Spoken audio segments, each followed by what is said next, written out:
Alors, potin de star, les lunettes du tueur en série Jeffrey Dahmer. Si vous ne connaissez pas, c'est la série qu'on a déjà 200 millions de vues sur Netflix. C'est un homme qui, entre 78 à 91, a tué, dépecé et brûlé 16 homosexuels. C'était un fou, il n'y a pas d'autre mot. Et aujourd'hui, eh bien, c'est un tel événement que tout ce qu'il portait, les lunettes, les t-shirts et tout ça, ça devient des goodies. Ça se vend dans le monde entier, évidemment. Toutes les familles de victimes crient au scandale. Regardez. C'est l'événement Netflix de cette rentrée. La série en 10 épisodes, Dahmer Monstre, l'histoire de Jeffrey Dahmer, une affaire qui a bouleversé toute l'Amérique dans les années 90. Milwaukee police found parts of bodies leading them to believe the man they arrested is a mass murderer. Entre 1978 et 1991, Jeffrey Dahmer va droguer, violer, tuer, en allant même parfois jusqu'à dévorer 17 victimes. I didn't ever want freedom. Frankly, I wanted death for myself. La justice va condamner ce tueur en série à 957 ans de prison. 30 ans plus tard, l'affaire passionne. Avec 187,2 millions de vues en une semaine, cette série phénomène s'impose comme le plus gros succès Netflix de tous les temps. Manger le sandwich. Et ce n'est pas tout, sur internet, les effets personnels du cannibale de Milwaukee se revendent à prix d'or. Une lettre de son père à 2500 $, sa Bible à 5000 $, mais surtout sa paire de lunettes emblématiques à 150 000 $.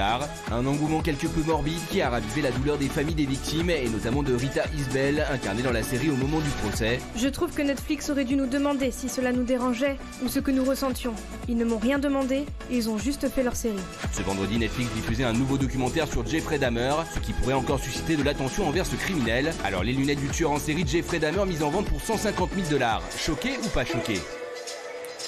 Alors, je précise déjà que dans la série, tout ce qui dit mot à mot, ça a été repris. C'est les transcriptions de la police. Donc vraiment, il va y avoir notamment 2 documentaires sur Netflix, 2 samedis encore, où cette fois-ci, on va entendre les vraies voix de tous les enregistrements. Mais pour vous dire, les lunettes, donc 150 000 €, lettre manuscrite de son père, 2500 €, un dessin d'école qu'il avait fait petit, il avait fait un petit cœur. 1500 €, une Bible qu'il possédait en prison, 10 000 €. Voilà. Vous êtes choqué ou pas qu'on vende tous ces goodies? Bien sûr. Mais pourquoi t'es pas choqué, Benoît? Là, j'avoue, je suis... Non, mais moi non plus, je sais pas, mais je vais quand même défendre mon parti. Tu sais lire tu sais lire les... Oui. Choqué, pas choqué. Non, moi, je suis choqué le fait qu'on vende les lunettes originales qui devraient appartenir à l'enquête et aux policiers. Ouais. Mais en revanche, d'acheter les références et les répliques des lunettes pour se déguiser en lui pour Halloween, non, ça me choque pas. Pendant des années, tout le monde s'est déguisé en Jacques l'Éventreur, qui avait fait aussi des massacres. C'est comme ça. Après, moi, je pense pas qu'on starifie Jeff Dahmer. Je pense qu'on est tous... Enfin, j'ai encore espoir en l'être humain. Je pense qu'on regarde ça parce qu'on est curieux et c'est de la... Et puis de toute façon, si on va là-dessus, je vous rappelle que Harry s'était habillé en Asie pour une fête quand il avait 15 ans. C'est un autre débat. Oui, tiens, Isa. Alors, pourquoi tu es choquée? Pardon, moi je suis choquée, qu'on fasse commerce de ça, de la mort, effectivement, et des familles des victimes. En revanche, quand tu dis, c'est normal que ce soit médiatisé et qu'il soit adulé. Non, il n'est pas star, il n'est pas adulé. On y va parce que c'est de la curiosité malsaine. On va regarder comment il agit, qu'est-ce qu'il a dans le crâne. C'est qu'ils sont idolâtrés, ce sont les tueurs en série qui reçoivent... on n'est pas idolâtrés, les jeunes ne disent pas plus tard je vais être Jeff Dahmer. Non, ce sont les tueurs en série qui reçoivent de garçons comme de filles le plus de demandes en mariage dans les prisons. Et Charles Manson, le célèbre tueur en série qui a fait assassiner Sharon Tate, la femme de Polanski, et 9 autres personnes avec elle, eh bien, il reçoit jusqu'à la fin, il a reçu des demandes de mariage. Les visiteuses en prison venaient le voir lui. Tu ne peux pas savoir le phénomène. Et si sur Netflix, c'est surtout, c'est toujours les docs. Attends, Benoît, Christopher, mais je suis d'accord, il y a un côté fascination qui est presque embêtant. Exactement. Moi, j'ai regardé la série Netflix et j'ai trouvé ça très, très glauque et je peux comprendre que certaines familles, du coup, quand elles voient ça, aient du mal à faire leur deuil derrière. Et en plus, je trouve qu'il y a une starification de l'horreur. C'est-à-dire que par là, comme tu l'as dit d'ailleurs, on le voit dans la série, il reçoit des tonnes de lettres après avoir été arrêté en prison, des gens qui disent qu'ils sont fans de lui, etc. Donc ça, c'est horrible. Et voilà, donc moi, j'ai trouvé ça très glauque. Et le mot n'est pas bon, starification. Moi, je suis choqué, mais parce que voilà, pareil que ce qui a été dit, fascination, morbide. Mais tu veux dire qu'il y a un type qui a payé 150 000 € pour avoir ses lunettes. Mais il faut que tu saches quand même que tous les objets dont on parle là ont la même provenance. C'est un collectionneur d'objets de serial killer qui a un site sur lequel vous pouvez aller. Donc c'est lui qui vend la Bible, les dessins, etc. Et en fait, lui, il a récupéré l'ensemble de ces objets dans des cartons qui étaient chez l'ancienne femme de ménage du père de Dahmer. Donc il a récupéré le dos. Donc c'est pas les flics qu'il avait, etc. Et il les vend aujourd'hui de manière opportune. Oui, c'est peu le dire. Oui, on est en train de, j'ai l'impression qu'on est en train de découvrir la fascination des Français pour les tueurs en série et du monde entier. Moi, je suis fascinée par la psychologie humaine. Quand je vois un mec comme ça me fascine d'en apprendre, de regarder des docs là-dessus. Ah oui, mais j'aurais pu très bien collectionner des trucs comme ça qui paraissent un peu glauques. Mais aussi, j'adore regarder tous en même temps. Mais parce que je trouve ça hyper intéressant, c'est de l'histoire. Moi, je prends ça comme de l'histoire. Alors, j'ai une question à Débo que j'ai posée à Sophie. Ton fils a 16 ans. Il a regardé la série et pour aller à l'école ou quoi, il a un t-shirt Jeff Dahmer. Est-ce que je ne marque pas choqué? Qu'est-ce que tu fais? Tu le laisses le porter ou pas? C'est exactement, par exemple, quand on joue à des jeux comme Call of Duty, etc. et on dit, voilà, les jeunes qui jouent trop aux jeux vidéo, à un moment donné, ils vont sortir dans la rue et aller canarder tout le monde. C'est faux, en fait.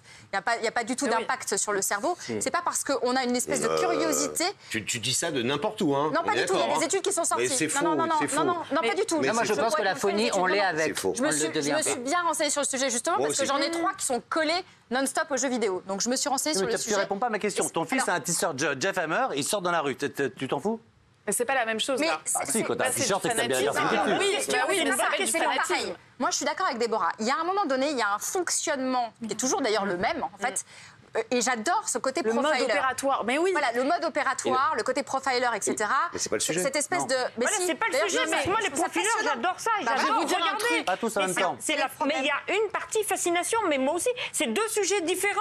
L'intérêt pour ça, parce que les faits divers, c'est passionnant. Et la starification qu'il y a quand même. On termine avec un mot d'Ayem et on passe à autre chose. Il y a quand même une différence entre regarder un documentaire parce que la psychologie nous fascine et parce qu'on essaye de comprendre comment est l'être humain et porter des objets qui lui appartiennent et revendiquer qu'en fait on est un peu d'accord avec lui et qu'on l'admire. Très bien résumé. Il y a quand même une différence entre les deux. Je suis désolé, mais si on pousse un peu le truc, de toute façon que ce soit, pardon pour Canal, mais Canal, Netflix et tout, depuis 10 ans, on fait des documentaires et on ne met en avant que des gens qui sont malhonnêtes. Je rappelle qu'on a fait un doc incroyable sur Rocancourt, la manipulation, le machin, et que même il vend ses droits. C'est-à-dire que ces gens sortent.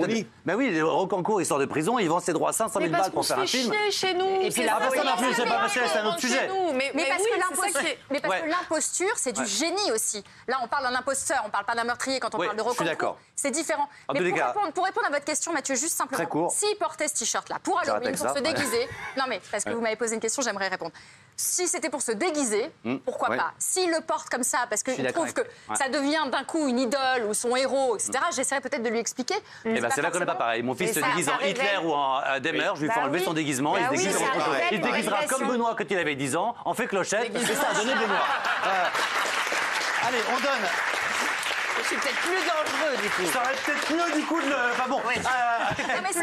C'est comme si vous disiez... On arrête, bébé. Mais on se déguise en Cruella, on a envie de dépecer 101 Dalmatiens, c'est complètement débile. Il y a un moment donné... C'est ça n'a rien à voir. C'est un personnage de fiction, Cruella. C'est une fiction. Bah oui.